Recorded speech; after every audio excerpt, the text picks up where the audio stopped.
దేవునికి స్తోత్రం, దేవుని వైఖరులు గాక.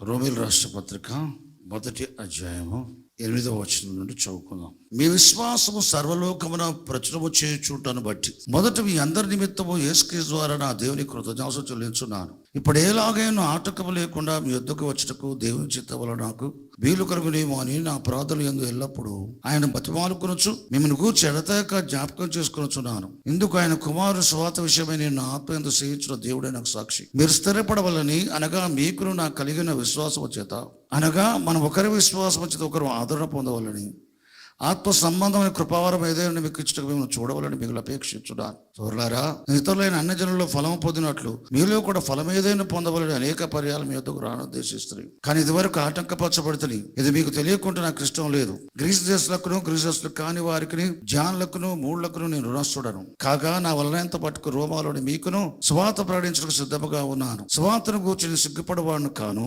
ఏలైనగా నమ్మ ప్రతివానికి, మొదట యూదునికి గ్రీసు దేశులకు కూడా రక్షణ కలుగ చేయటకు అది దేవుని శక్తి ఉన్నది. ఎందుకైనా నీతి మొదటి విశ్వాస మూలంగా జీవించడని వ్రాయబడిన ప్రకారము విశ్వాస మూలముగా అంతకంతకు విశ్వాసం కలిగినట్లు దేవుని నీతి సువార్త యందు బయలుపరచబడుచున్నది. దేవునికి స్తోత్రం, దేవుని గాక. 11వ వచనం, మీరు స్థిరపడవలడని, అనగా మీకును నాకును కలిగిన విశ్వాసము చేత, అనగా మనం ఒకరి విశ్వాసము చేత ఒకరు ఆదరణ పొందవలనని, ఆత్మ సంబంధం కృపావరం మీకు ఇచ్చటకు మిమ్మల్ని చూడవలని మిగిలిన అపేక్షించున్నాను. దేవునికి స్తోత్రం.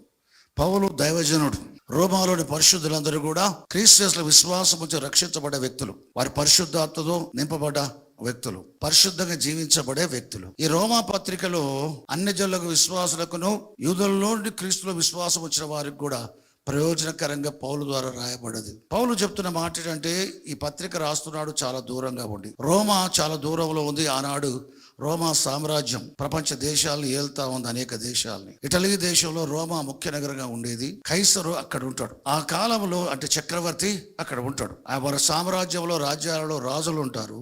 రాజులకు రాజుగా చక్రవర్తి రోమ్లో ఉంటాడు. ప్రపంచాన్ని ఏలే ఆ రోమా పట్టణంలోని పరిశుద్ధులకు ఈయన ఈ పత్రిక రాశాడు. రాస్తూ ఏం చెప్తున్నాడు, అక్కడున్న పరిశుద్ధులు రాస్తూ, మీరు స్థిరపడవలడని, అనగా మనం ఒకరి విశ్వాసము చేత ఒకరు ఆదరణ పొందవలని, మరియు ఆత్మ సంబంధం వరవేదైన మీకు ఇచ్చుటకు మేము చూడవలనని మిగులు అపేక్షిస్తున్నాను. పౌలు రోమాలో పరిశుద్ధులు రాస్తూ 3 విషయాలు చెప్తున్నాడు. మొదటిది, మీరు స్థిరపడాలి. రెండవది, మీకును నాకు కలిగిన విశ్వాసము చేత. పౌలుకు క్రీస్తులో ఉన్న విశ్వాసం, సంఘానికి ప్రభులో ఉన్న విశ్వాసం. ఒకరి విశ్వాసం ఒకరు, కాపరి విశ్వాసం చేత సంఘం, సంఘం యొక్క విశ్వాసం చేత కాపరి ఆదరణ పొందవలనని. ఇక్కడ పౌలు తగ్గించుకొని చెప్తున్నాడు, కానీ సంఘం నుంచి పౌలు ఆదరించబడ్డం కాదు. మంచిది. కాపరిగా నా విశ్వాసం చేత మీరు ఆదరణ పొందవాలని, మీ విశ్వాస చేత ఆదరణ పొందవాలి. ఒకరి విశ్వాసం చేత ఒకరు ఆదరణ పొందవాలని రెండవది అది. మూడవది, ఆత్మ సంబంధమైన కృపావరం మీద మిమ్మల్ని చూడవాలని మిమ్మల్ని అపేక్షించున్నాడు. అపోస్తుల పరిచర్యలో విశ్వాసులు స్థిరపరచబడటం ఉంటుంది. అపోస్తుల పరిచర్యలో వారి సహవాసం వల్ల, వారి విశ్వాసం వల్ల సంఘము ఆదరించబట్టు ఉంటుంది. అపోస్తులకు దేవుడిచ్చే అధికారాన్ని బట్టి విశ్వాసమైన పరిశుద్ధులకు ఏదైనా కృపావరం ఇచ్చే అధికారం ఉంటుంది. అపోస్తుల్లో అవసరం ఈ 21st సెంచరీలో అవసరం. ఫస్ట్ సెంచరీలో, అనగా మొదటి శతాబ్దం, యేసు ప్రభు చనిపోయి లేచి పరలోకానికి వెళ్ళిపోయిన తర్వాత, యేసు ప్రభు శరీరధారైన దినాల్లో, సేవ చేసే దినాల్లో రాత్రంతా ప్రార్థించి పొద్దున శిష్యుల సమూహాన్ని పిలిచి వారిలో 12 మంది పేర్లు పెట్టి పిలిచి ప్రత్యేకపరచుకొని తనతో ఉండటానికి, తన వలె దయ్యాల వలె కొట్టి రోగులు స్వస్థపరచడానికి ఆయన నియమించుకున్నాడు, ఏర్పరచుకున్నాడు. వారికి అపోస్తలులను పేర్లు పెట్టాడు యేసుప్రభు. ఈ అపోస్తలు యేసుప్రభు చనిపోయి లేచి పరలోకానికి వెళ్ళిపోయిన తర్వాత ఈ అపోస్తలతో పాటు కొద్దిమంది ఏం చేశారు, ఇస్కరియోతు చచ్చిపోయాడు అనుకో, ఆ స్థలంలో మధ్య ఏర్పరచబడ్డాడు. ఇంచుమించు 120 మంది మేడగదిలో ప్రార్థించి మౌనంగా కనిపెట్టి ఉన్నారు కూర్చుండి. అకస్మాత్తుగా బలమైన గాలి వల్ల వీచి నిండుకుంది ఇల్లంతా. అగ్ని నాలుకలు కనబడ్డాయి, జ్వాలలు అగ్ని నాలుకల వలె.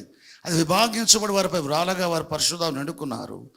ఆత్మ వారికి వాక్శక్తి అందుకున్నది, అన్య భాషలు మాట్లాడతారు బైబిల్ చెప్తుంది. పరిశుద్ధాత్మ పొందిన తర్వాత మొట్టమొదటి లేచి ప్రసంగించిన వ్యక్తి పేతురు. యేసు ప్రభువు చనిపోక ముందే శరీరధార దినాల్లో తను ఏర్పరచుకునే 12 మంది అపోస్తలుల్లో పేతురు ఒకడు. ఆ విధంగా యేసు ప్రభు గురించి సువార్త పెంతెకోస్తు పండుగ దినం నుంచి పేతురు ద్వారా ప్రారంభించబడి ఈ రోజు వరకు కొనసాగుతా ఉంది. అయితే మొదటి శతాబ్దంలో పేతురుతో ఆరంభించబడ్డ ఈ అపోస్తల బోధ 12 మంది అపోస్తలతో పాటు ఆ తర్వాత వచ్చిన పౌలు, బర్నబా వంటి వారితో కూడా కొనసాగుతూ వచ్చింది. పౌలు, బర్నబాలు, తిమోతి, శీల వీరందరూ కూడా అన్య జనులకు అపోస్తులుగా ఉండటానికి దేవుని చేత పిలువబడి ఏర్పరచబడ్డారు. పేతురుతో పాటు మిగతా అపోస్తలు కూడా, యేసుప్రభువుతో అపోస్తలు యూదుల మధ్య, యూదా జనాంగానికి ఏ ప్రపంచంలో ఏ దేశంలో ఉన్న వారు అపోస్తులుగా ఉండటానికి పంపబడ్డారు. పరిశుద్ధాత్మలో నేను గ్రహించిన విషయం ఏంటంటే, తోమా కూడా భారతదేశానికి వచ్చినప్పుడు కేరళ ప్రాంతం వెళ్ళటానికి కారణాలు ఏదైనా ఉండొచ్చు కాక, మొట్టమొదట మన భారతదేశానికి వచ్చిన యూదులలో కేరళలో ఉన్నారు. చూడండి, ఒకసారి నేను ఇక్కడికి వచ్చిన కొత్తలో నాగపూర్కి వెళ్ళినప్పుడు అక్కడ ఒక నా పేరు గల వ్యక్తి ఒక పాస్టర్ కలుసుకోకుండా తటస్థించింది. ఆయన సాక్ష్యం చెప్తూ, నాది తమిళనాడు, బిలాయిలో వెళ్ళి నువ్వు సేవ చేయమని చెప్పి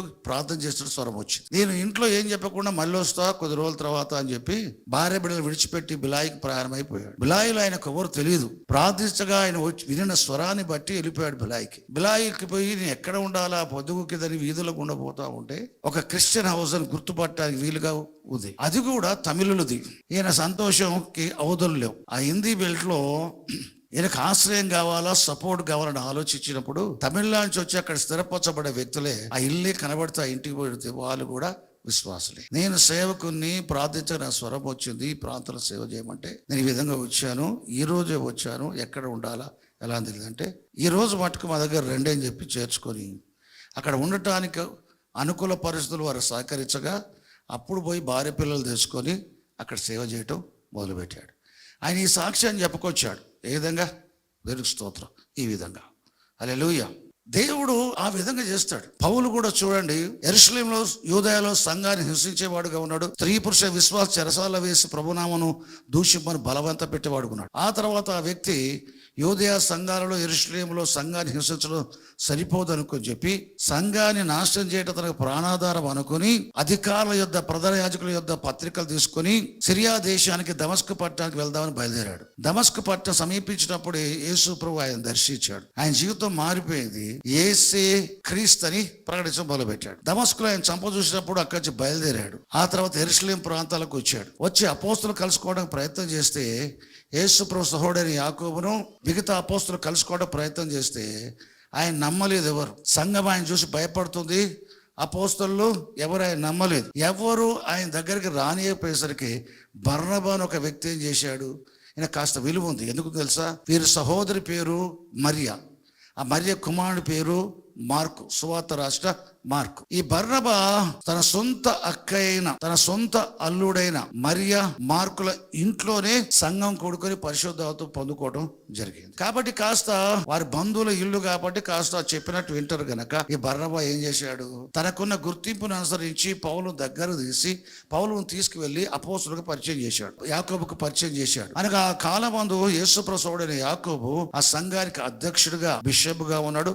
అపోస్తుడైన యాకోబు, యేసు ప్రభు ఏర్పరచుకున్న 12 మందిలోని యాకోబు కాదు, ఈయన మరియ కుమారుడైన యాకోబు. వారికి పోయి పరిచయం చేయడం జరిగింది. అపోస్తులతో ఉన్నాడు, పేతురుతో 15 దినాలు ఉన్నాడు. చూడండి, దేవునికి స్తోత్రం. మొదట వారు నమ్మకపోతే బర్నబా పోయి దమస్కులో యేసు ప్రభువుని ఈయన చూశాడు. దమస్కులో యేసే క్రీస్తుని ప్రకటించాడు. యేసు ప్రభు నామం బట్టి ధైర్యంగా మాట్లాడాడు అని సాక్ష్యం ఇస్తే అప్పుడు నమ్మారు. కాబట్టి సేవలో మనకు ఏ సమయంలో ఎవరో ఒకరు వాడుకోవటం జరిగింది. దేవునికి స్తోత్రం.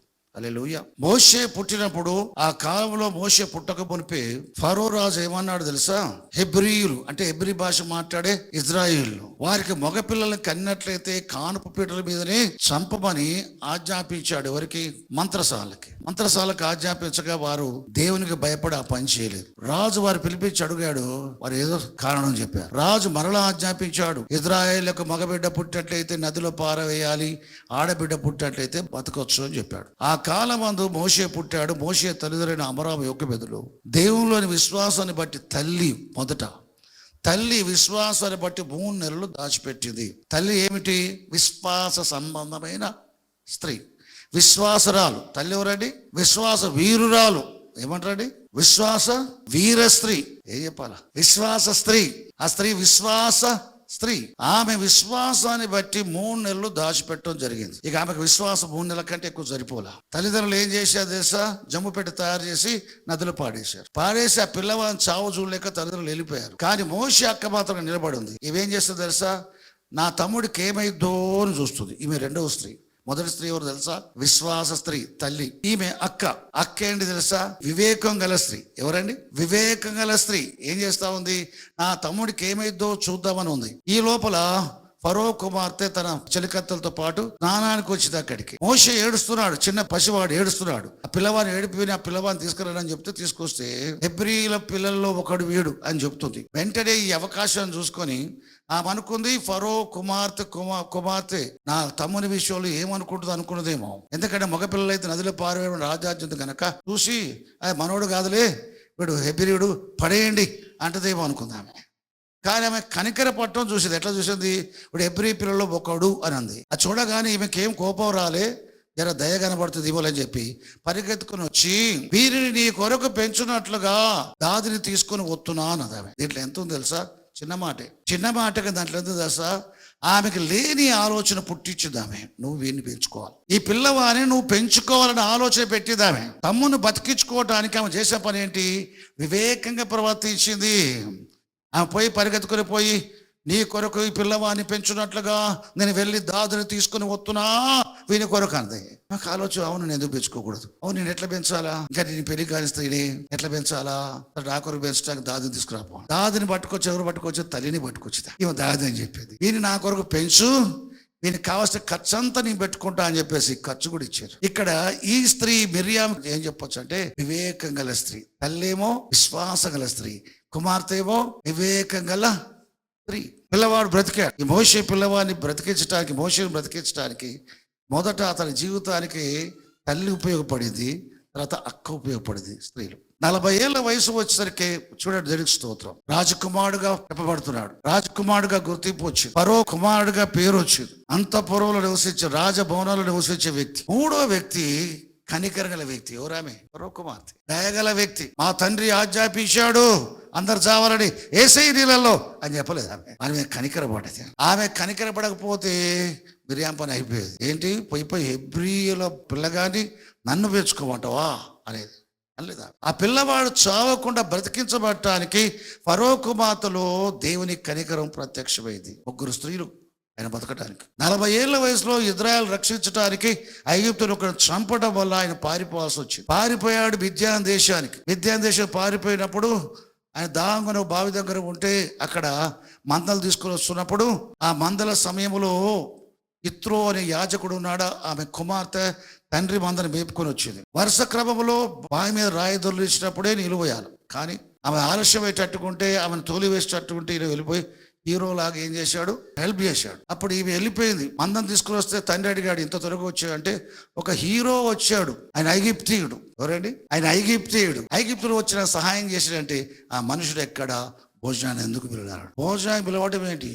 దెబ్బకు అల్లుడే అయిపోయాడు. హల్లెలూయా, దేవునికి స్తోత్రం. ఇత్రో కుమార్తె సిప్పోరాను పెళ్లి చేసుకున్నాడు.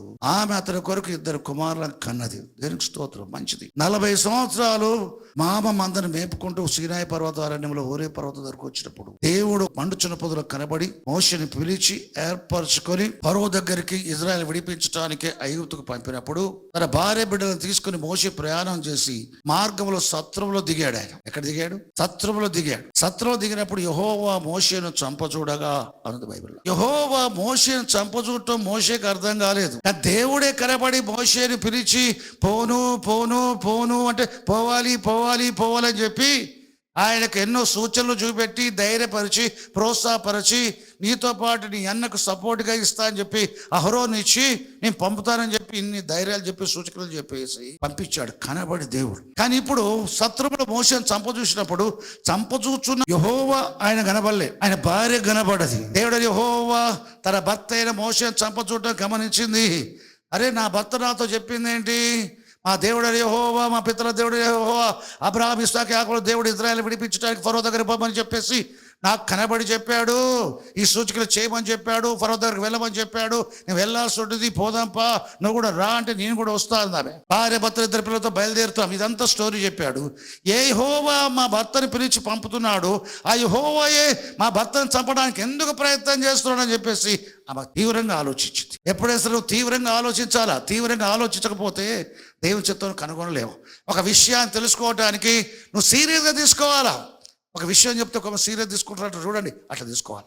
మరియా యోసేపు చేత ప్రదానం చేయబడిన తర్వాత వారు ఏకం కాకమనిపై ఆమె గర్భం ధరించి, ఆమె గర్భవతి అని తెలిసి అరే ఏకం కాకమనిపై నేను ప్రదానం చేసుకున్న స్త్రీ గర్భవతి ఉంటే ఏమిది అని నీతిమంతుడు గనక ఆమె బహిరంగంగా అవమానపరచు ఇష్టపడలేదు. సభకు ఈడిస్తే ఆమె నేరస్తులుగా చేయబడి రాళ్లతో కొట్టబట్ట జరిగింది. ఇవన్నీ గోల నాకెందుకు, రహస్యంగా విడిచిపెడతా అని చెప్పి నా జీవితంలో ఇట్లా ఎందుకు జరిగింది, నేను ప్రదానం చేసుకున్న స్త్రీ ముందుగానే గర్భవతి ఎందుకు ఉంది, నా జీవితంలో ఎందుకు జరిగింది, నేను దేవునికి భయపడవాడను, భక్తి గలవాడను, ఏ విషయంలో తప్పిపోతే నాకు ఈ అన్యాయం జరిగింది, ఎందుకు ఇట్లా జరిగింది, నేను దీనికి ఏం చేయాలా, ఆమెపై ఏమైనా చర్యలు తీసుకోవాలా, ఏం అవసరం లేదు, నేను రహస్యంగా విడిచిపెడతా అనుకోండి అని ఈ ఆలోచించుకుంటూ నిద్రపోయాడు ఆయన. ఈ ఆలోచన జవాబు నిద్రలో తప్పురమందు దేవుని దూత కనబడి, దావీదు కుమారుడు యోసేపు, నీ భార్యని మర్యాద చేర్చుకోవడానికి భయపడకము, ఆమె గర్భము ధరించినది, పరిశుద్ధాత్మలో కలిగేది, ఇదిగో కన్యక గర్భవతి, కుమారుకని ఇమ్మానుని పేరు పెట్టబడిన లేఖన నెరవేరినట్లుగా ఇది జరిగాను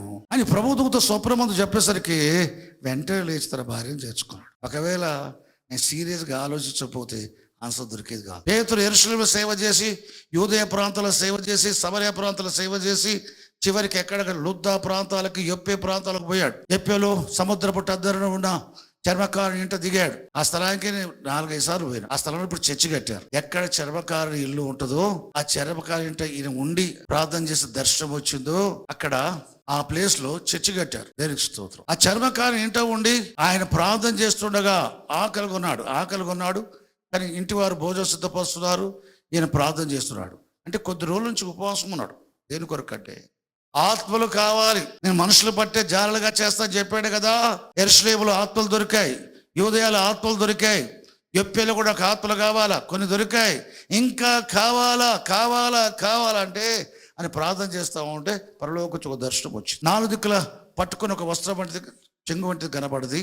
దాంట్లో చతుష్పాద జంతువులు, ఆకాశ పక్షులు, భూజంతువులు ఉన్నాయి. పేతురు లేచి చంపుకు తినమంటే, ప్రభువా ఇవన్నీ నిషిద్ధమైనవి, ఇవన్నీ అపవిత్రమైనవి, నా నోట ఎప్పుడు కూడా అపవిత్రమైన నిషిద్ధమైనది ఎప్పుడు పడలేదు ప్రభు అంటే, మమ్మారు దేవుని స్వరం విన్నాడు, నేను పరిశుద్ధపరిచిన వాటిని నువ్వు నిషిద్ధంగా ఎంచొద్దు, తినమని చెప్పి తిననే చెప్పాడు ఆయన. ఈ లోపల ఆ దర్శనం అయిపోయింది. ఆయన పోయి కూర్చుని ఆలోచిస్తున్నాడు, ఏమని, ఈ దర్శనం ఏమయ్యుండనో అని యోచించుకొనుచుండగా, యోచించకపోతే ఆన్సర్ రాదు. ఈ దర్శనం ఏమై ఉండదని యోచించుకొనుచుండగా పరిశుద్ధాత్ముడు చెప్తాడు, ఈ దర్శన భావం అర్థం కావాలంటే నీ కొరకు 3 మనుషులు ఎదుగుతున్నారు, నువ్వు కాదనకుండా వారి వెంటలన్నాడు. కాదనకుండా వారి వెంట వెళితే అప్పుడు అర్థమైంది ఈ దర్శనానికి అన్యజనుల ఆత్మల రక్షణ కొరకు సంబంధించింది అని గ్రహించాడు.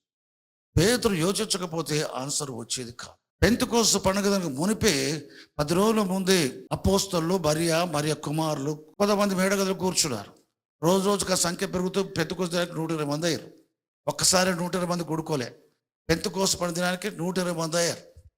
కానీ ఈ రోజుల్లో, ఈ 10 రోజుల్లో వాళ్ళు ప్రార్థన చేస్తూ ఉంటే పరిశుద్ధాత్మ అడిగితే పరిశుద్ధాత్ముడు తండ్రి ఇస్తాడని యేసుప్రభు చెప్పిన మాట ప్రకారము మీరు ప్రార్థన చేసావు, తండ్రి యేసుప్రభు చేసిన వాగ్దానం నెరవేర్చు, పరిశుద్ధాత్మ పంపి అని ప్రార్థన చేస్తూ ఉంటే పరిశుద్ధాత్మల బాప్తిస్మం యేసుప్రభు పరిశుద్ధాత్మ కుమరించు, నువ్వు చెప్పిన ఆదరకర్త సత్య ఆత్మ ఎక్కడ కుమరించు అని ప్రార్థన చేస్తూ ఉంటే రావట్లేదు పరిశుద్ధ. దీంట్లో ఎప్పుడు సీరియస్గా ఆలోచించే వ్యక్తి ఒక ఆయన ఉన్నాడు, ఆయన పేతురు. ఎప్పుడైనా సీరియస్గా ఆలోచిస్తున్నాడు. ఆయన సీరియస్గా ఆలోచిస్తే ఆయనకు అర్థమైపోయింది ఏం తెలుసా, యేసు ప్రభు 12 మంది అపోస్తులు ఏర్పరచుకోడు, ఇప్పుడు ఉన్నది మేము 11 మంది. మేము 11 మంది ఉండి 12 మందిగా లేనందుకే పరిశుద్ధాత్మ రావట్లేదు. ఆలోచించి ప్రార్థన చేసి 2 నిలవబెట్టి చిట్టీలు వేస్తే మత్తయి పేరు వచ్చింది. మత్తయి పేరు వచ్చింది. మత్తయిని పెట్టుకున్నారు, 12 మందిగా లెక్కించబడ్డారు.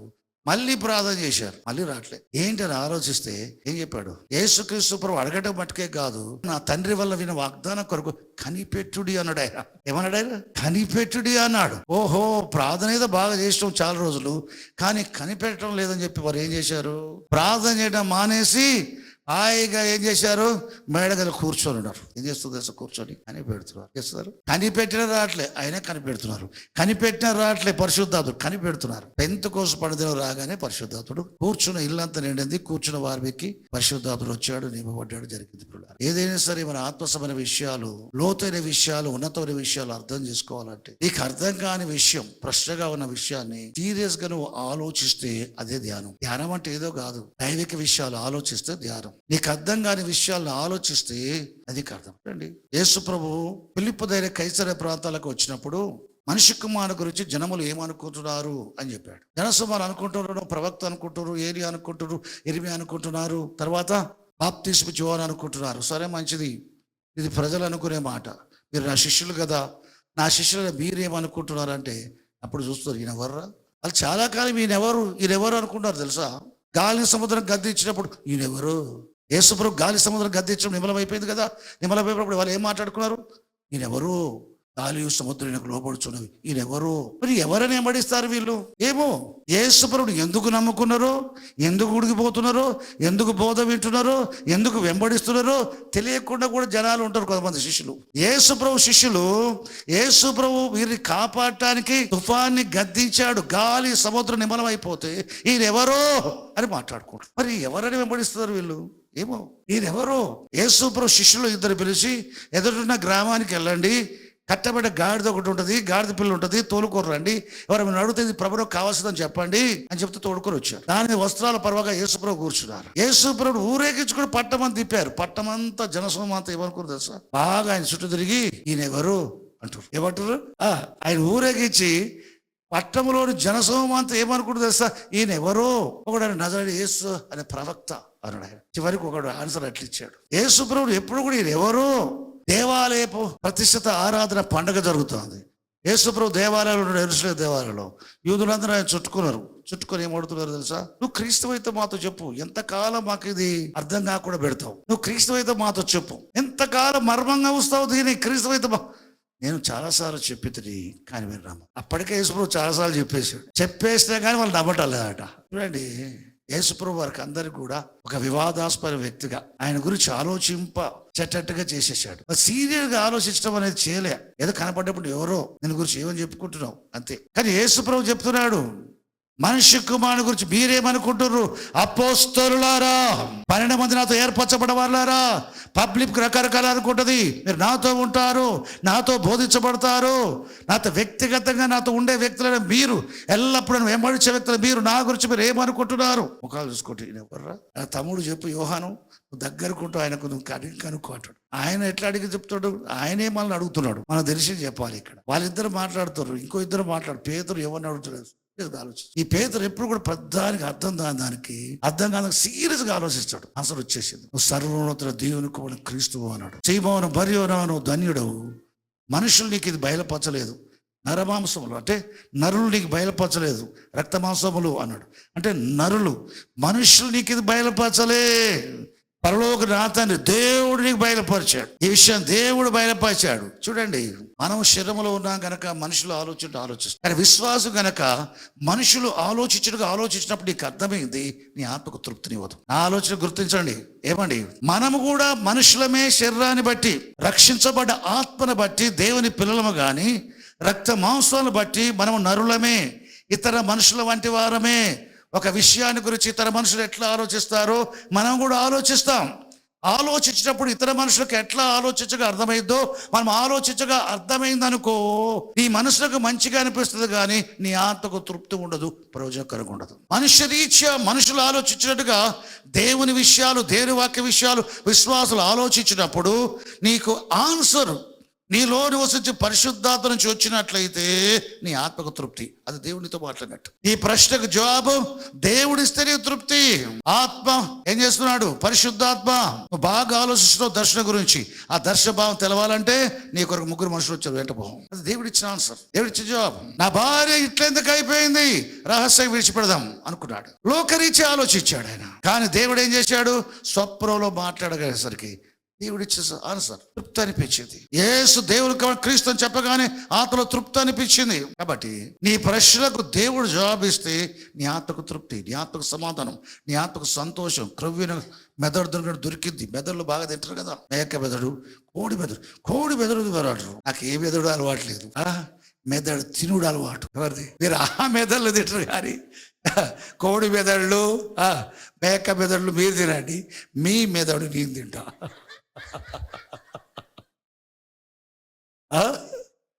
కరెక్టేట, కరెక్టే అంటారు. దేవునికి స్తోత్రం. మెదడు తిరిగేయడం నాకు అలవాటు. దేవునికి స్తోత్రం. హల్లెలూయా. సరే, మంచిది. అంటే బాగా మాట్లాడుతున్నారు. అంతే. అయినా దేవునికి స్తోత్రం. నేను అతిశయించేది తెలుసా? అతిశయించేవాడు ప్రభువుని అతిశయించాలట.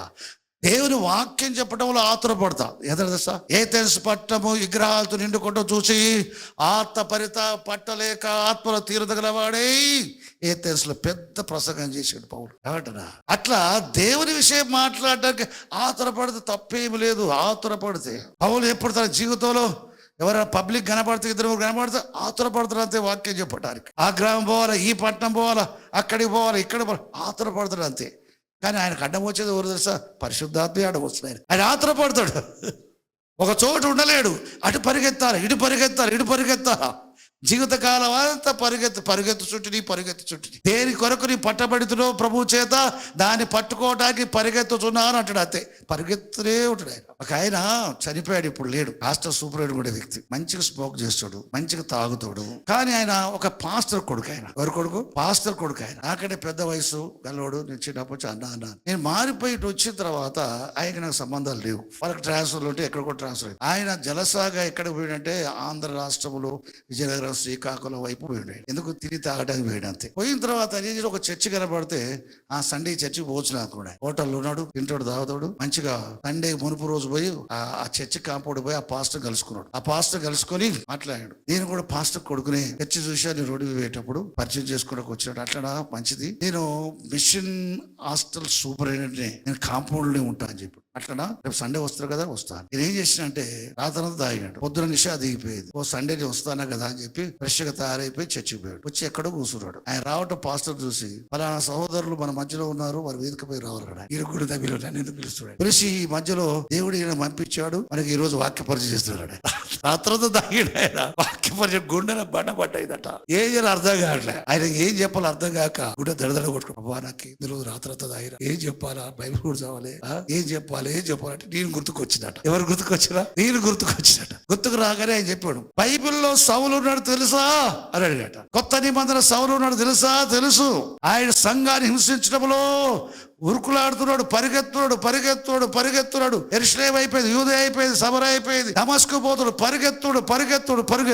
ఎక్కడికి పరిగెత్తవరా అనుకున్నాడు దేవుడు. దేవుడు ఏం చేశాడంటే దేవుడు దిగి వచ్చి తప్పని ఒక దెబ్బేసాడట.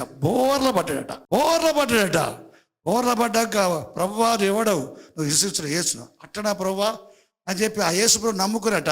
ఇక లేచి ఉరుకుతూనే ఉన్నాడట. యేసయ్య క్రీస్తు అనుకుంటా వెళ్ళిపోతూనే ఉన్నాడు. అట్లనే నాకు తెలిసిన ఒక ఆయన ఉండే, ఆయన పేరు అబ్రాహాం. ఆయన లోకల్ ఉరుకుతా ఉంటే ఆ పౌలు టచ్ చేసినట్టుగా టచ్ అన్నాడు, దెబ్బకు పడిపోయాడు. పడ్డాడు, లేచిండు. ఏసే ప్రభు అనుకుంటా పరిగెత్తుకుంటూ ఎటు పోయాడు, ఇప్పుడు నాకు దొరుకుతున్నాడు. ఇది అయిపోయిన కొద్ది కాలానికే ఒక దగ్గర కలుసుకోవడం అయింది. నువ్వు చాలా కాలమైంది కనబడకుండా, అయినా ఒక సమయంలో నువ్వు నన్ను బతికించావు తెలుసా అన్నాడు. అది ఈ స్టోరీ అంతా చెప్పాడు. దేవునికి స్తోత్రం. హల్లెలూయా. మీరు స్థిరపడవలనని, మనము ఒకరి విశ్వాసం వల్ల ఒకరము ఆదరణ పొందవలని, మిమ్మల్ని చూచి మీకేదైనా కృపావరం ఇవ్వవాలని మిమ్మల్ని చూడని అపేక్షించుచున్నాను అంటాడు. దేవునికి స్తోత్రం. అపోస్తుడైన పౌలు రోమాలోని పరిశుద్ధుల విషయం చెప్పే మాట, మీరు స్థిరపడాలి. ఏంటండి? స్థిరపడాలి. దేంట్లో? విశ్వాసమందు స్థిరపడాలి. కొత్త నిబంధన విశ్వాసి స్థిరపడవలసింది ఎక్కడ? విశ్వాసమందు. దేవునికి స్తోత్రం. ఏంటి నీ విశ్వాసం? పరలోకమందుల దేవుడు దివారాత్రులు పరలోక నివాసుల చేత ఆరాధించబడుతున్న దేవుడు పరిశుద్ధుడు, మహోన్నతుడు, నిత్య నివాసి. దాదాపు 2000 సంవత్సరాల క్రితం ఈ లోకానికి కన్యకని మరియ గర్భాన చిన్న శిశువుగా మనిషిని పోలికలో పుట్టాడు. దేవుడు మనిషిని పోలికలో పుట్టాడు. రక్త మాంసం లేని దేవుడు రక్త మాంసంలో పాలివాడయ్యాడు. అనగా యేసుక్రీస్తు శరీరధారి ఈ లోకానికి వచ్చాడు. నీ పాపను తీసివేయడానికి నీ కొరకు చనిపోయి లేచాడు. చూడండి, ఆయన నా కొరకు శరీరధారే వచ్చెను, నా కొరకు చనిపోయి లేచని విశ్వసించినప్పుడు నీకు పాపక్షాపణ, రక్షణ పొందడం జరుగుతుంది. క్రీస్తుల విశ్వాసం ఉంచి రక్షించబడని ఆత్మ, చచ్చిన ఆత్మ బ్రతికించబడింది. యేసుక్రీస్తులోని విశ్వాసం వల్ల క్రీస్తు యేసునందు అపరాధుల చేత పాపల చేత చచ్చిపోయిన ఆత్మలు ఆయనలోని విశ్వాసం వల్ల బ్రతికించబడతాయి. ఇది పునరుత్థానం ఆత్మలో. ఇది ఆత్మ యొక్క పునరుత్థానం. దేవునికి స్తోత్రం. అయినను ఇతర మనుషులు చచ్చిపోయినట్టుగా మనం చచ్చిపోతాం. యేసు ప్రభు రెండవసారి వచ్చినప్పుడు మన శరీరమందు బ్రతికించబడతాం. దేవునికి స్తోత్రం. యేసు ప్రభు చనిపోయి లేచను. ఆయన విశ్వాసం వచ్చినట్లయితే మీరు చనిపోయినా బ్రతుకుతారు. చనిపోయి లేచిన క్రీస్తు ఇక చనిపోవట్లేదు కనుక ఆయన విశ్వాసం ఉంచి బ్రతికించబడ్డవారు ఇక ఎన్నడూ చావరు. ఇది నీ విశ్వాసం. యేసు ప్రభు శరీరధారే వచ్చి ఆయన మన నిమిత్తం చనిపోయి పాతి పెట్టబడి 3వ దినం తిరిగి లేచను. ఆయన నీ కొరకు చనిపోయి లేచని విశ్వసించినప్పుడు ఆయన బట్టి చనిపోయే నీవు నీవు కూడా బ్రతికించబడతావు. ఇది అపోస్తుల బోధ. చూడండి ఎక్కడ కనబడుతుంది? అపోస్తుల కార్యములు 4వ అధ్యాయం 1వ వచనం చదవండి. అపోస్తలులు ప్రజలతో మాట్లాడుచుండగా యాజకులను, దేవాలయ అధిపతియు, సద్దూకయ్యులను, పునరుత్థానమును, పరిశుద్ధాత్మను నమ్మని సద్దూకయ్యులను అపోస్తలులు ప్రజలకు బోధించుటయు, యేసును బట్టి మృతుల్లో నుండి పునరుత్థానం కలుగునని ప్రకటించుటయు చాలు. అపోస్తలులు ఏం చెప్తున్నారు? యేసు చనిపోయి పాతి పెట్టబడి మూడోదో తిరిగి లేచెను. ఆయనలో విశ్వాసం ఉంచిన వారు చనిపోయినను యేసుని బట్టి వారు మరలా బ్రతికించబడుదురు. యేసు చనిపోయి లేచెను. యేసు నా కొరకు చనిపోయి లేచిన విశ్వసించేవారు వారు చనిపోయాను బ్రతికించబడతారు.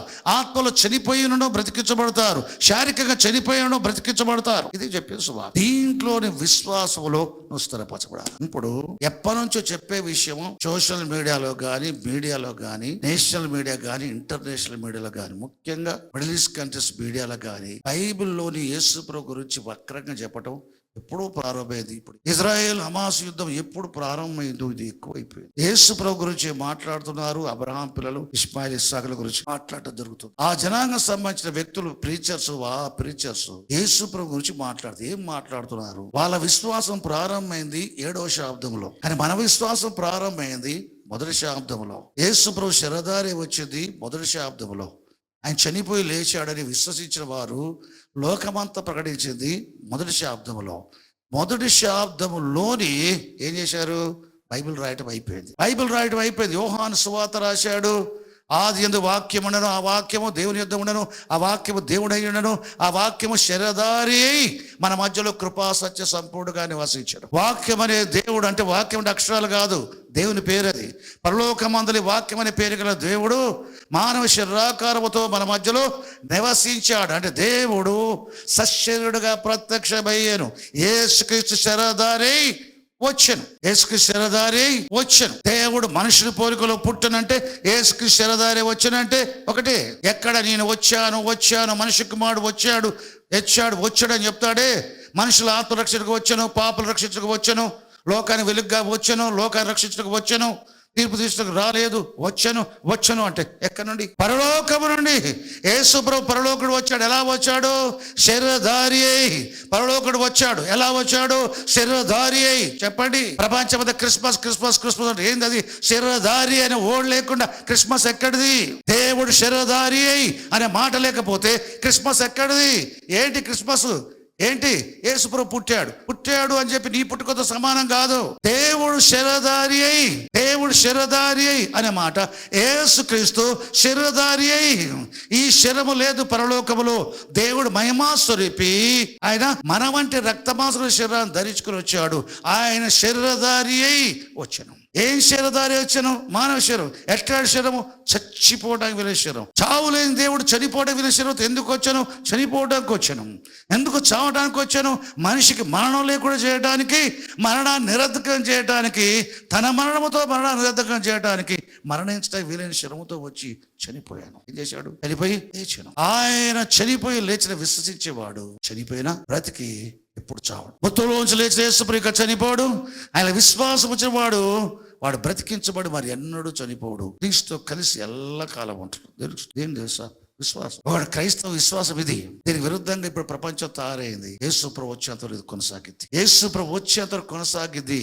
ఏంటది? బైబిల్ చెప్పే మన యేసును బైబిల్ వరకు అనుకుంటాం, కానీ దీన్ని వక్రంగా చెప్పడం కూడా జరిగింది. కాబట్టి బైబిల్ చెప్పినట్టుగా యేసు ప్రభు గురించి చెప్పకపోతే ఒక వేరొక యేసును ప్రకటించినట్లు బైబిల్ యేసు ప్రభు గురించి బైబిల్ ఏం చెప్తుందో ఆ ప్రకారంగా ప్రకటించేవాడు ప్రకటిస్తే, వినేవాడు వింటే వాడు పరిశుద్ధాత్మ పొందుకుంటాడు. యేసు ప్రభు బైబిల్ చెప్పే విధానానికి భిన్నంగా వేరేగా యేసు ప్రభు ప్రకటిస్తే వినేవాడికి వేరే ఆత్మ వస్తుంది. కాబట్టి ఇప్పుడు ఏం చేస్తారు? వేరే ఆత్మలు యేసు గురించి వేరేగా చెప్పడం జరిగింది. ఈ వేరేగా చెప్పినప్పుడు ఏమైంది?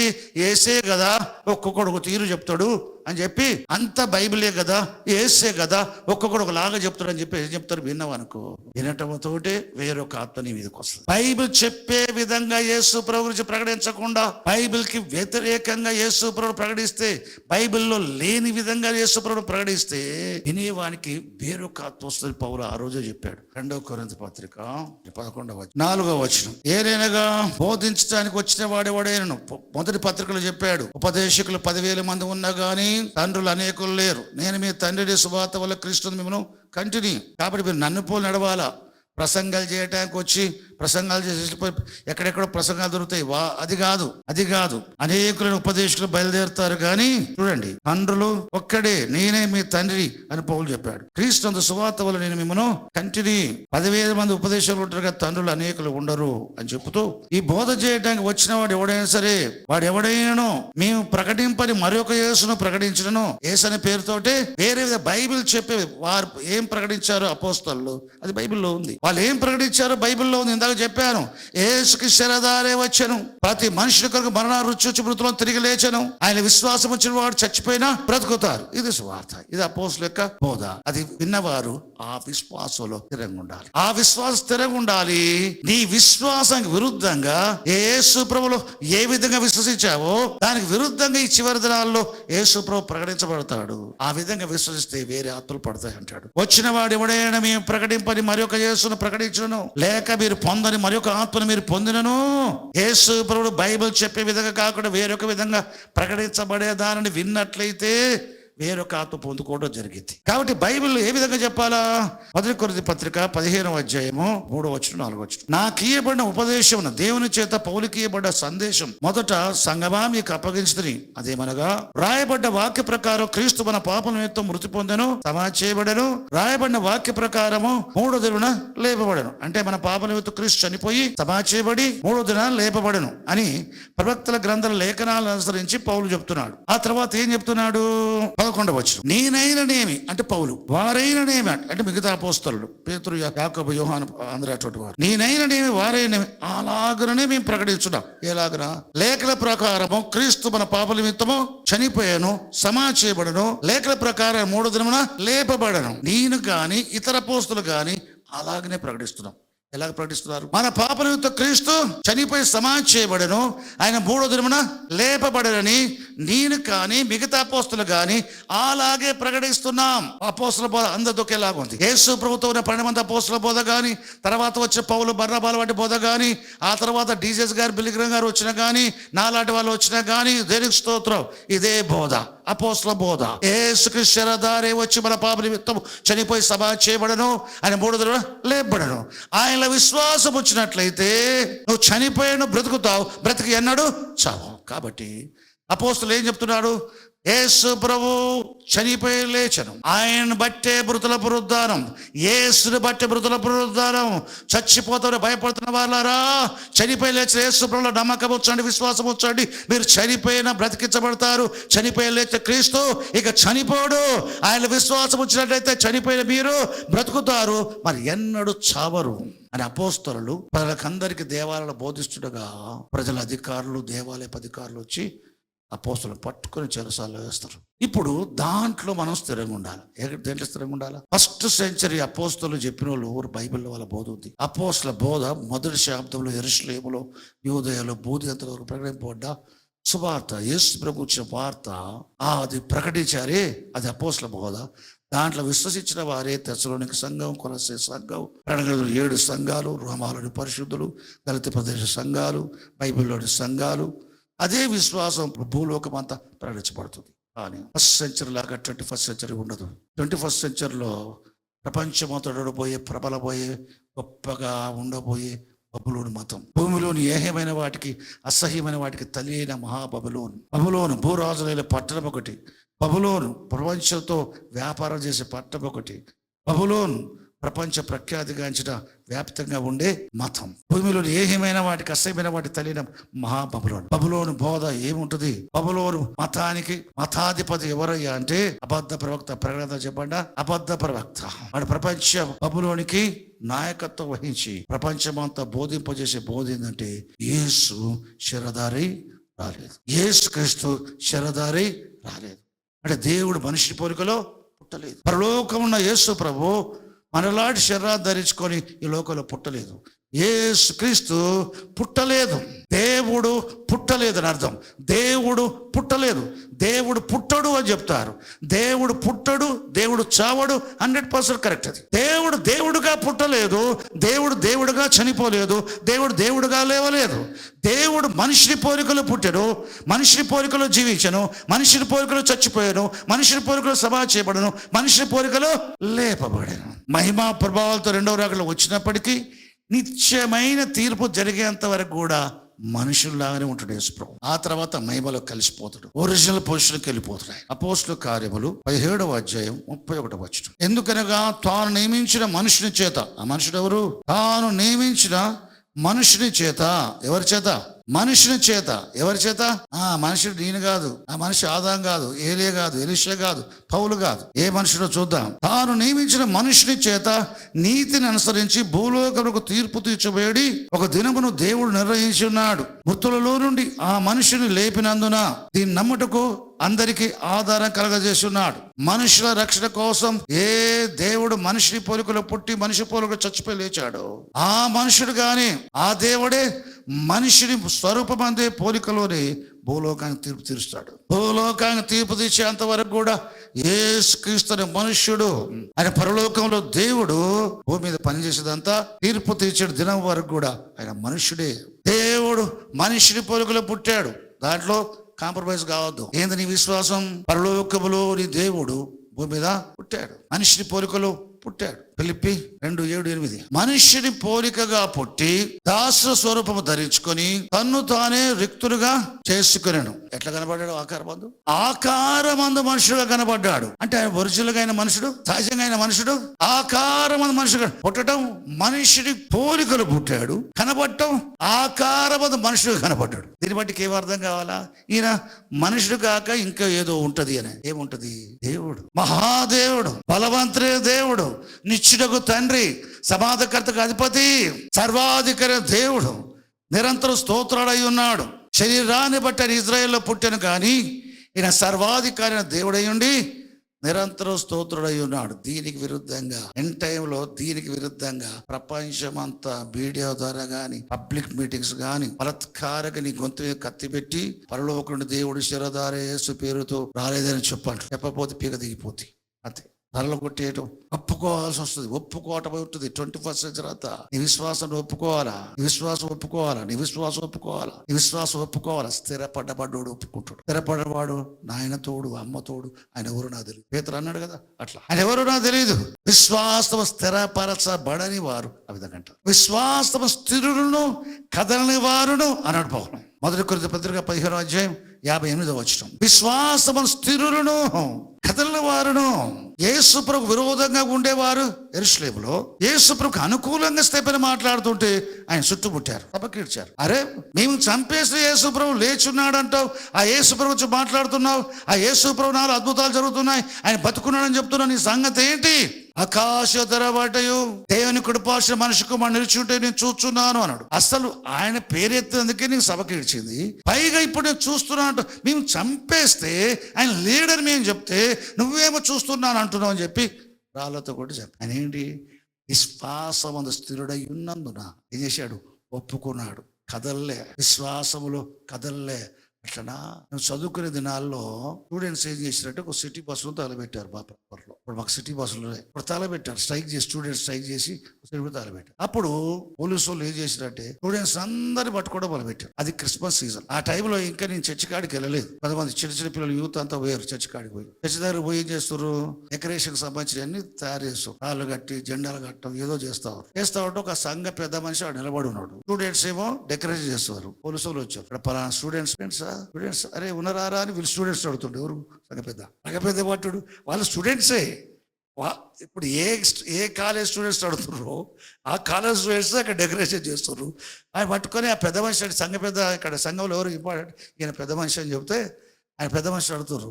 ఇక్కడ పలానా కాలేజ్ స్టూడెంట్స్ అని పోలీసు వాళ్ళు అడిగితే అరే స్వరూప్ ఎవరు ఉన్నారా, వీళ్ళు ఎవరు ఉన్నారా స్టూడెంట్స్ అంటుడు. అంటే ఉన్నారు అని చెప్పి పట్టించడం. ఉన్నారా అంటే ఇక పట్టించాడు అని చెప్పి ఆ డెకరేషన్ చేసి అక్కడ ఆఫ్ చేసి వెనక్కి తిరిగి ఊరుకుడు మొదలుపెట్టారు. దొరకలే. తర్వాత చెప్పారు ఇంత పని చేశాడు, మా దగ్గర ఎవరు లేరు అని చెప్పాలా.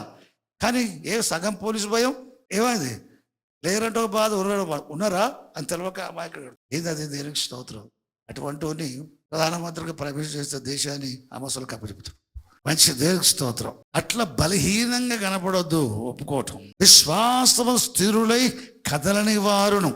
మాట చదవండి, 1 కొరింథీ 15:58. నా ప్రియ సహోదరులారా, మీ ప్రయాసము ప్రభువునందు వ్యర్థము కాదని ఎరిగి స్థిరులను, విశ్వాసమందు స్థిరులను కదలని వారును. చాలా ప్రాముఖ్యమైనది.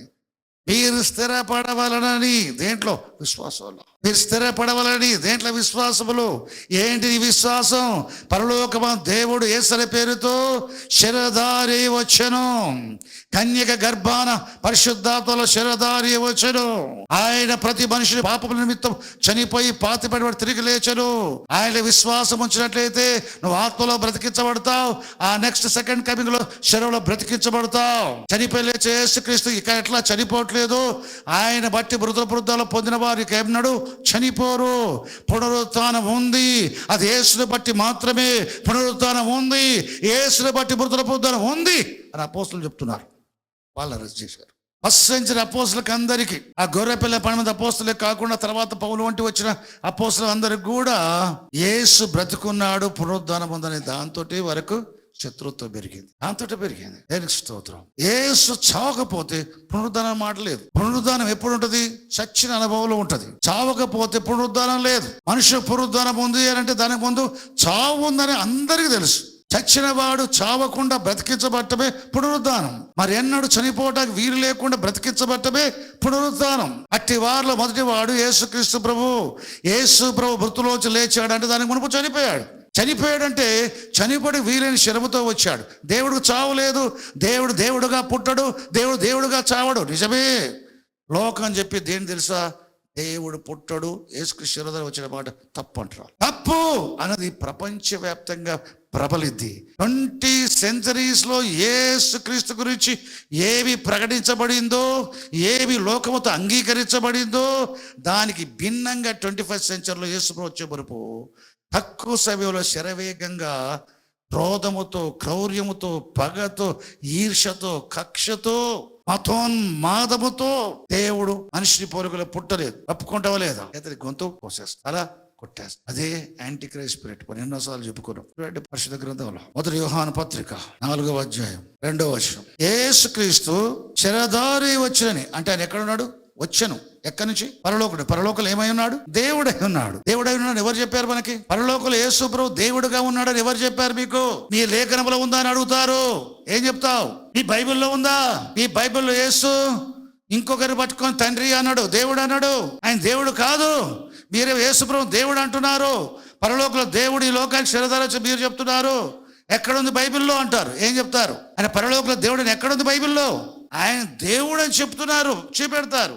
పరలోకంలో దేవుడుగా ఉన్నాడు మీరు ఎట్లా చూపెడతారు?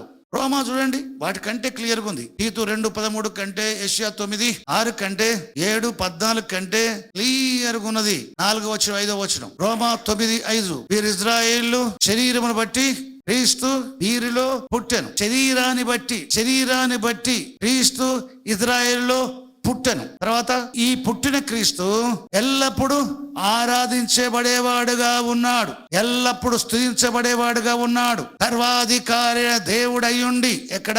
పరలోకంలో. పరలోకంలో సర్వాధికారి దేవుడయ్యుండి నిరంతరము వర్తమాన భూత భవిష్యత్ కాలములలో ఆయన స్తుతించబడేవాడుగా ఉన్నాడు. పరలోకంలో దేవుడని అది ఆధారం. బలవంతుల దేవుడు ఉంది, మహాదేవుడు ఉంది. కానీ ఇక్కడ చెప్పింది తెలుసా? శరీరాన్ని బట్టి ఇజ్రాయెల్లో క్రీస్తు పుట్టాడు. సహజంగా ఏంటంటే సర్వాధికారి దేవుడయ్యుండి నిరంతరం స్తోత్రాడై ఉన్నాడు. దేవుడికి స్తోత్రం. దేవుడు కాక మనం ఏం చెప్తాం? పరలోకంలో దేవుడు యేసు అనే పేరుతో మనిషిని పోలికలో పుట్టాడు. దేవుడు దేవుడుగా పుట్టలేదు, దేవుడు మనిషిని పోలికలో పుట్టాడు. మనిషిని పోలికలో ఆకారమందు మనుషుడిగా కనబడ్డాడు. ఆయన చనిపోయినప్పుడు దేవుడుగా చచ్చిపోలేదు, మనుషుడిగా చచ్చిపోయాడు. ఆయన లేచినప్పుడు దేవుడుగా లేవలేదు, మనుషుడిగా లేచాడు. యేసు ప్రభు వచ్చాడు, మహిమతో వచ్చినప్పటికీ మనుషుడిగానే వస్తాడు. రక్తమాంస శరీరం అప్పటికే ఉంటది.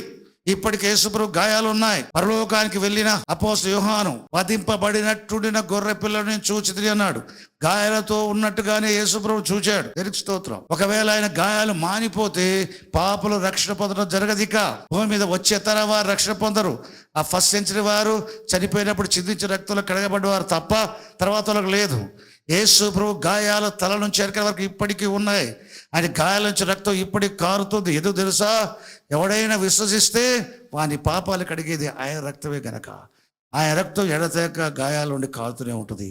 ఆయన గాయాలు మానిపోయినట్లయితే ఇక రోగులకు స్వస్థత లేదు. రోగులు స్వస్థపరచబడుతున్నారు అంటే ఆయన గాయాలు ఉన్నాయి. పాపలు పరిశుద్ధపరచబడుతున్నారు అని అంటే ఆయన రక్తం ఉంది. ఆయన రక్షణ పొందడం జరుగుతుందని అంటే ఆయన గాయాలు రక్తం ఉంది. ఆయన రక్త మాంసల శరీరం ఉన్నంత వరకు కూడా మనుషుడే. దేవునికి స్తోత్రం. ఆయన లోకానికి తీర్పు తీర్చేంత వరకు కూడా మనుషుడుగానే. దేవునికి స్తోత్రం. ఒక మనుషు ద్వారా భూలోకమంతటి తీర్పు తీర్చిపోయాడు. ఒక దినాన్ని ఆయన నిర్ణయించాడు. ఆయన మృతుల్లోంచి లేపినందున నమ్మటానికి ఆధారము కలగజేసాడు బైబిల్ చెప్తాది. దేవునికి స్తోత్రం. దేవుడు యేసుని పేరుతో శరధారే వచ్చును. అయితే ఇక్కడ ఏం చెప్తారు చూడండి, 2వ వచనం. యేసుకి శరధారి వచ్చినని ఏ ఆత్మ ఒప్పుకొనునో.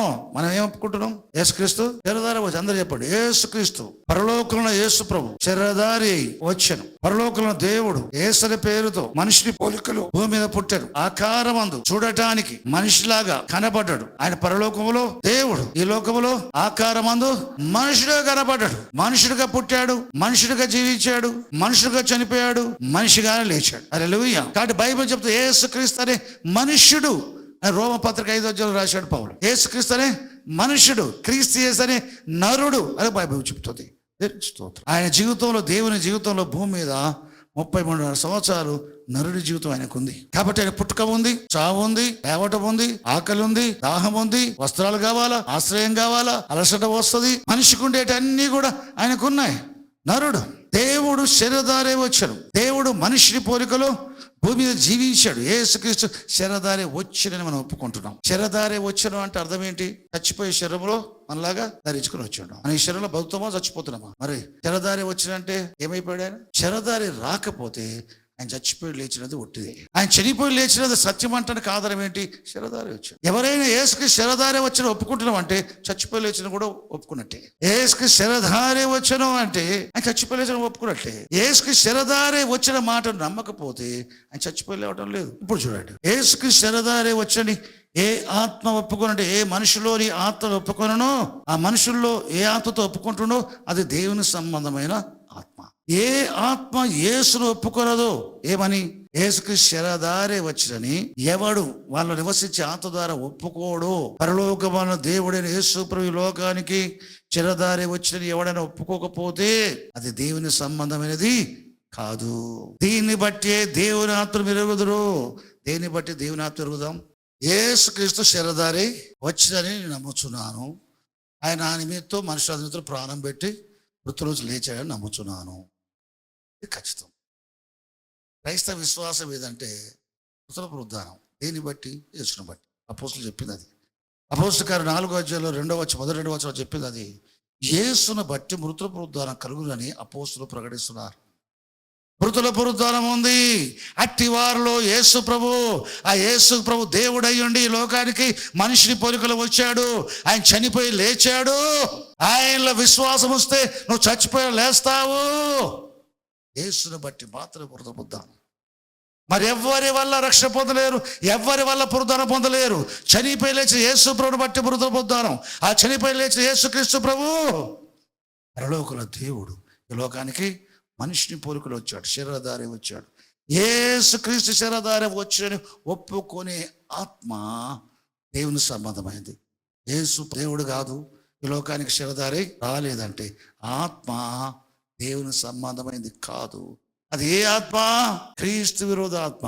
అదే ఆత్మ భ్రమపరచు ఆత్మ. కిందికి వస్తే ఏముంది? ఆ ఆత్మ పేరు పరిశుద్ధాత్మకు సత్యస్వరూపమైన ఆత్మ. 6వ వచనం చివరి భాగం. ఇందువల్ల మనం సత్యస్వరూపమైన ఆత్మ ఏదో అంటే పరిశుద్ధాత్మ, భ్రమపరచు ఆత్మ ఏదో తెలుసుకొంచున్నాం అంటే క్రీస్తు విరోధ ఆత్మకు ఇంకో పేరు భ్రమపరచు ఆత్మ. 3వ వచనం చివరి భాగం చూడండి. క్రీస్తు విరోధి ఆత్మ వచ్చును మీరు విన్న సంగతి ఇదే. ఏది?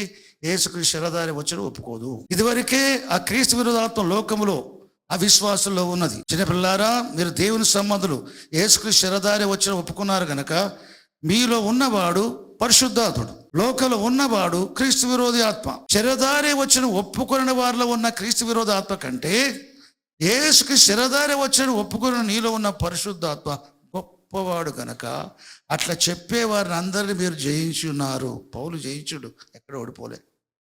మోషే జయించుడు, ఓడిపోలే. బయలు ప్రవక్త దగ్గర ఏలియా జయించుడు, ఓడిపోలే.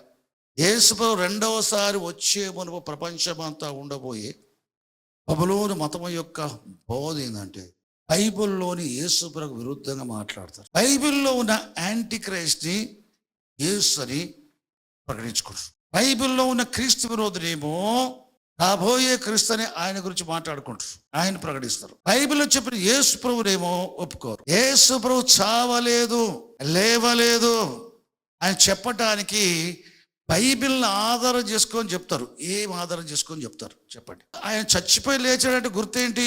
శరీరధారి వచ్చిన ఒప్పుకోడు. శరీరధారి వచ్చిన ఒప్పుకుంటున్న అర్థం ఏంటి? చనిపోయి లేచాడు. ఆయన శరీరధారి వచ్చింది, ఆ శరీరంలోనే చావు సాధ్యమైంది కాబట్టి ఆ శరీరధారి వచ్చినట్టే చనిపోయి లేచాను. ఆయన చనిపోయి లేవలేదు అంటే చనిపోవడానికి వీలైన శరీరం ఆయనకు లేదు. అంటే దాన్ని చనిపోవడానికి వీలైన శరీరం లేదంటే అర్థం దేవుడు శరీరధారి రాలేదని చెప్పి. చావలేదు, లేవలేదంటే శరీరధారి రావలేదని అర్థం. బైబిల్లో క్లుప్తంగా ఇస్తాడు. ఇన్ని చాటభారతం రాయాడు, గ్రంథాలు కావాలి, ఇంత మోసుకోరాట కుదరదు. ఆయన చావలేదు, లేవలేదు అంటానికి ఏం ఆధారం? ఈ బైబిల్లో ఉందని చెప్తారు. ఏం చెప్తావు? మీ యేసు చెప్పాను, నేను చావలేదు లేవలేదు, మీ యేసు చెప్పాను అంటారు. ఎన్నోసార్లు బైబిల్ ఆయన చనిపోయి లేచినట్టుందంటే ఆయనే చెప్పిండయ్యా, నువ్వు ఆయన నమ్ముతున్నావు కదా, ఆయన మాట నమ్ముతావా? నమ్ముతా ఆయన చెప్పి చదువు అంటాడు. ఆయన ఏం చెప్తాడు?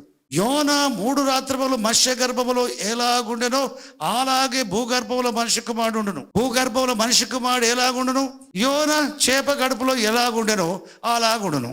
యోనా చేప గడుపులో చచ్చిపోయి ఉన్నాడా, బతుకున్నాడా? ఎవరు చెప్పిన ఈ మాట? బైబిల్ చెప్పింది. బైబిల్ ఎవరు చెప్పిన మాట? యేసుప్రభు చెప్పాడు. యేసుప్రభు ఏం చెప్పాడు? మీ యేసుప్రభు, మీరు నమ్మిన యేసుప్రభు చెప్పాడు. నమ్మవా? యేసుప్రభు నమ్మిన మాటలు, ఆయన మాటలు నమ్మరు. ఏం క్రైస్తవులా మీరు? దేవుడు తన భక్తులను ఏర్పరచుకుంటున్నాడు. ఏర్పరచబడ్డ వారికి బేసిక్ థింగ్ ఇది. యేసుక్రీస్తు శరీరధారి వచ్చినది క్రైస్తవ జీవితానికి పునాది ఇది. నీ విశ్వాసం యేసుక్రీస్తు శరీరధారి వచ్చను, నీ విశ్వాసం అది, దాంట్లో స్థిరపడాలా. ఇది చాలా బేసిక్ థింగ్, ఎలిమెంటరీ టీచింగ్ ఇది. దేవుడు మనిషిని పోలికలో పుట్టాడు, మన వంటి శరీరముతో వచ్చాడు. వాడుక భాషలో చెప్పాలంటే మహిమగల దేవుడు పరలోకుడు ఈ లోకానికి మన వంటి శరీరముతో వచ్చి చనిపోయి లేచను. నీకు ఈజీగా ఉండే పదాలు ఉపయోగించుకో, అర్థం చెడిపోకుండా. పరలోకుడు యేసుప్రభు లోకానికి శరీరధారి వచ్చాను. యేసుక్రీస్తు దేవుడు నమ్ముతున్నావు, ఆ దేవుడు శరీరధారి వచ్చాను. శరీరధారి వచ్చిన మాటను ముందు నమ్ముతూనే ఆయన చచ్చిపోయిన మాట నమ్మటానికి ఆధారం ఉంది. శరీరముతో రాలేదనుకో చచ్చిపోయి పెట్టుంటుంది. దేవుడికి శరీరం లేదు, అది లేకపోతే ఎట్లా చచ్చిపోతాడు, ఎట్లా లేస్తాడు? కాబట్టి చచ్చిపోయి లేవాలంటే ఈ శరీరం ధరించుకోవాలి. కాబట్టి యేసుకి శరీరధారి వచ్చినంటే ఆయన చనిపోయి లేచిన మాట నమ్మటానికి ఇది ఆధారం. యేసుకి శరీరధారి వచ్చినంటే ఆయన చచ్చిపోలేటానికి ఆధారం. ఇప్పుడు నీ బైబిల్ పట్టుకొని నువ్వు నమ్మి యేసుప్రభుని పట్టుకొని నువ్వు యేసుప్రభు నమ్ముతున్నావు, నమ్ముతున్నా, ఆయన మాట నమ్ముతా. మరి ఆయన గురించి నమ్మకం ఏంటి? ఆయన శరీరధారే వచ్చాను, చనిపోయి లేచను, ఆయన చావలేదు, ఆయన లేవలేదు. చావలేదు లేవలేదు అంటే శరీరధారే రాలేదు. శరీరధారి వచ్చినంటే ఎందుకు శరీరధారి వచ్చాను? చావటానికి వచ్చాను, లేవటానికి వచ్చాడు. చెరువు లేకుండా రావచ్చు కదా, చావడు లేవడు. దేవుడికి చావలేదు, లేచలేదు. ఈ శరీరం ఉంటేనే చచ్చిపోవడానికి సాధ్యమైంది, ఈ శరీరం ఉంటే లేవటానికి వీలైంది. హల్లెలూయా. మీరు ప్రేయర్లు ఎప్పుడు చెప్పుకోవాలా, పాటలు పాడుకోవాలా, మాటలు చెప్పుకోవాలా. ప్రభా, నువ్వు నా కొరకు శరీరధారి వచ్చావు, ప్రారంభించావు, లేచావు. ఈ శరీరధారి వచ్చావు బైబిల్ పదం అది, కానీ బయట వాడక పదవులు ఇది ఉండదు. నువ్వు మనిషి పోలికలో పుట్టావు, లేకపోతే నువ్వు నా కొరకు రక్తమాంసంలో పాలువాడవయ్యావు, అది కూడా ఉంది బైబిల్లో.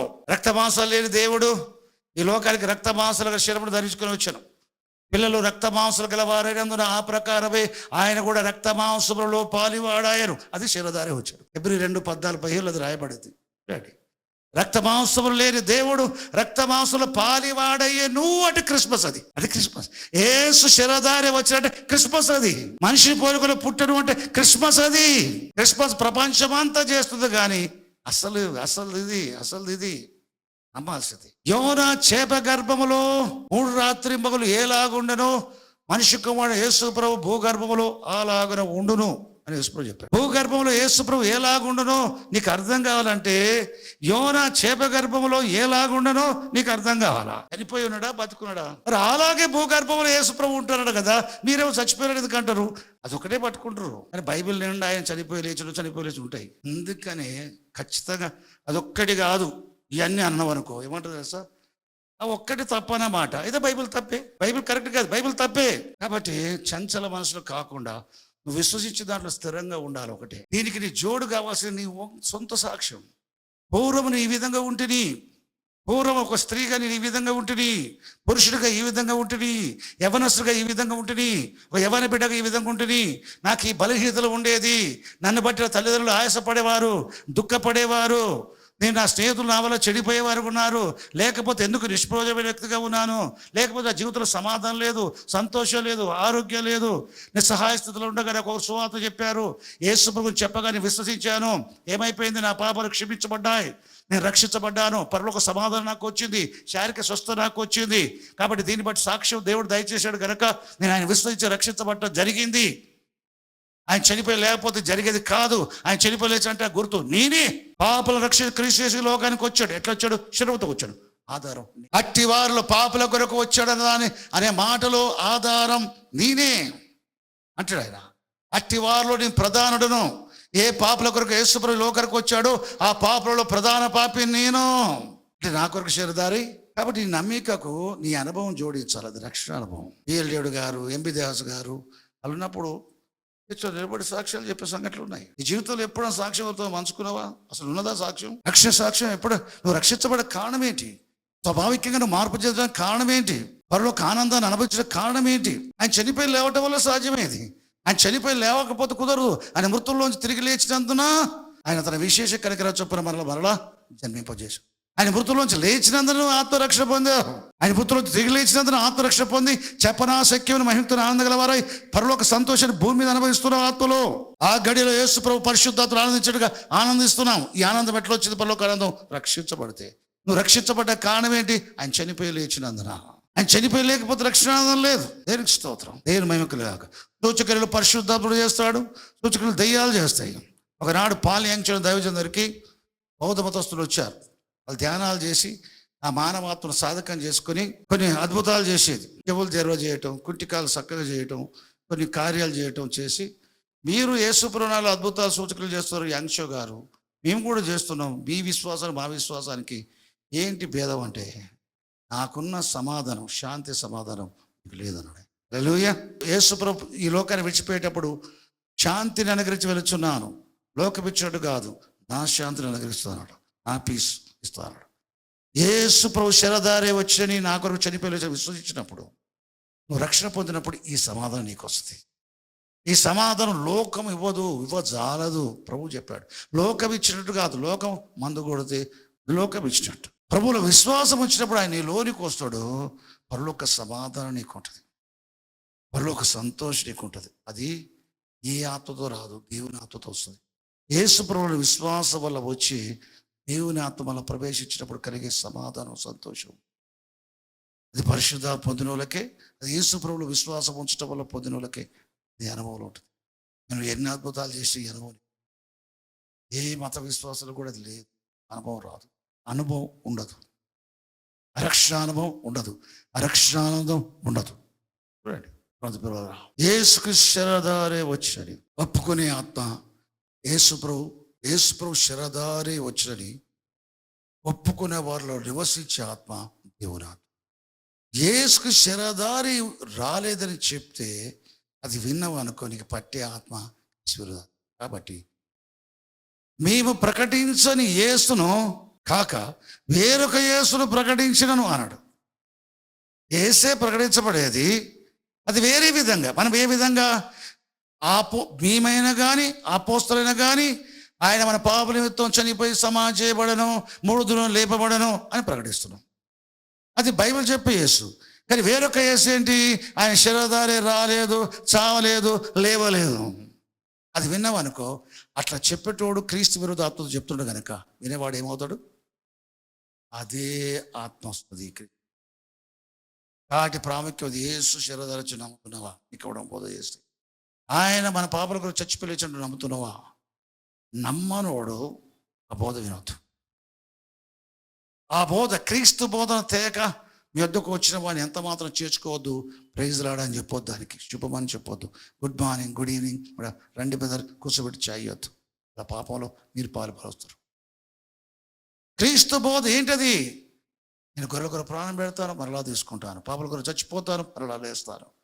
మనిషి కుమారుడు ఎత్తబడవలను, మనిషి కుమారుడు చావాలను, లేపడవలను. చావు పురుదాకు చెప్పేది క్రీస్తు బోధ. ఆయన చచ్చిపోయి లేచాడన్న బోధ, కనెక్ట్ చేయబడిన బోధ వద్దు. వింటే మన ఆత్మలకు ప్రమాదం, నష్టం. ప్రపంచంలో ఉండబోయే ప్రారంభమైంది ఆల్రెడీ. ఎప్పుడో అప్పుడు అక్కడక్కడ ఉండేది, ఇప్పుడు ప్రపంచం మొత్తం బైబిల్ విరుద్ధంగా, బైబిల్ దేవుడి యేసుప్రభుకు విరుద్ధంగా వక్రంగా చెప్తున్నారు, వక్రమైన ఆత్మలతో. కాబట్టి నువ్వు స్థిరంగా ఉండాలా.